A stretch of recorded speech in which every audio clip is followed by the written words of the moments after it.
Good morning.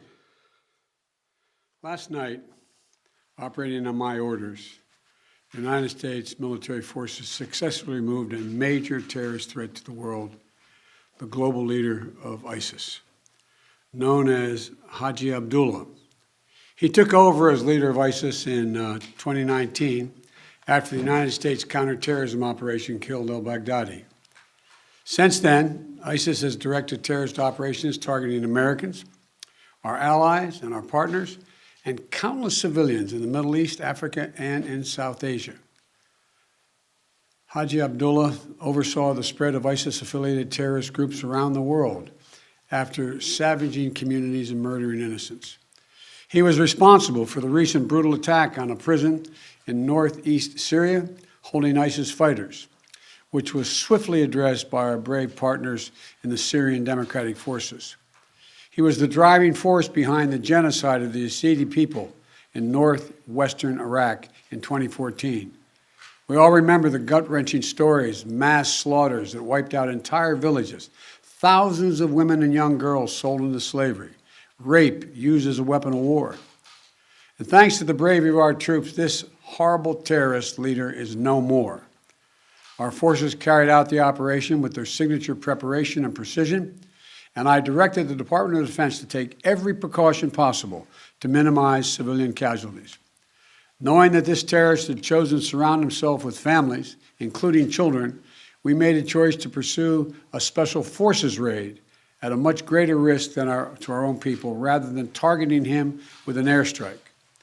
We made this choice to minimize civilian casualties. Our team is still compiling the report, but we do know that as our troops approached to capture the terrorist, in a final act of desperate cowardness, he, with no regard to the lives of his own family or others in the building, he chose to blow himself up, not just with the vest, but to blow up that third floor, rather than face justice for the crimes he has committed, taking several members of his family with him, just as his predecessor did. I'm grateful for the immense courage and skill and determination of our U.S. forces, who skillfully executed this incredibly challenging mission.